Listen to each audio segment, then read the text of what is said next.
Law school में सब लोग बोलते हैं बैर पढ़ो, पर किसी ने ये नहीं बताया कि बैर एक्ट आखिर पढ़ते कैसे हैं।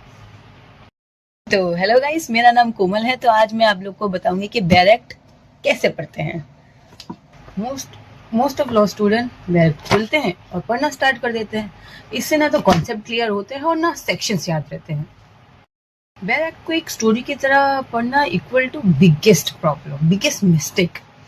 बिकॉज बैर एक्ट एक नॉर्मल किताब नहीं होती, एक नॉर्मल बुक्स नहीं होती जो इससे तुम नॉर्मल पढ़ लो।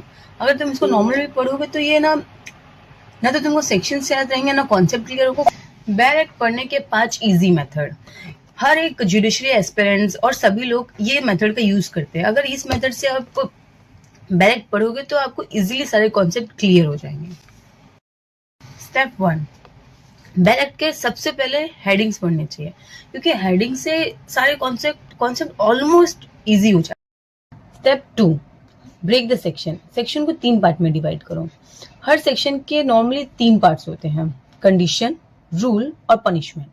तो कंडीशन में लॉ कब अप्लाई होगा, रूल लॉ क्या कह रहा है, और पनिशमेंट अगर चीजें रिजल्ट नहीं हुए तो क्या होगा। अगर तुम सेक्शन को इस तरीके से ब्रेक करके समझोगे तो इजी हो जाएगा। Step 3, keywords. इंपॉर्टेंट कीवर्ड्स को हाईलाइट करो। एक्सप्लेनेशन में मैं आपको समझा दूं तो बैर एक्ट में ना मोस्टली बहुत सारे वर्ड्स जो होते हैं वो बहुत इंपॉर्टेंट होते हैं। For example, shall equal to mandatory, may optional, provided that, exceptions, और एक्सप्लेनेशन मतलब क्लैरिफिकेशन। एग्जाम में क्वेश्चंस जो हमारे आते हैं ना वो इसी वर्ड्स पे बेस्ड होते हैं। ओके। स्टेप 4, सेक्शन को रियल लाइफ एग्जाम्पल से कनेक्ट करो। लॉ तभी याद रहता है जब तुम उसे रियल लाइफ से रिलेट कर पाते हो। फॉर एग्जाम्पल, ए किसी को फोन सेल करने का प्रपोजल देता है, इक्वल टू ऑफर। इससे कॉन्सेप्ट क्लियर हो जाता है ना।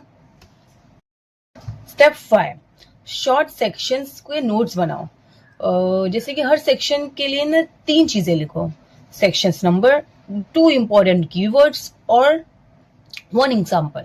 इससे रिवीजन बहुत फास्ट होता है और चीजें भी कॉन्सेप्ट क्लियर हो जाती हैं। Thank you so much guys, hopefully आप सबको हेल्प हो मेरे इस छोटे से इंफॉर्मेशन से। Thank you.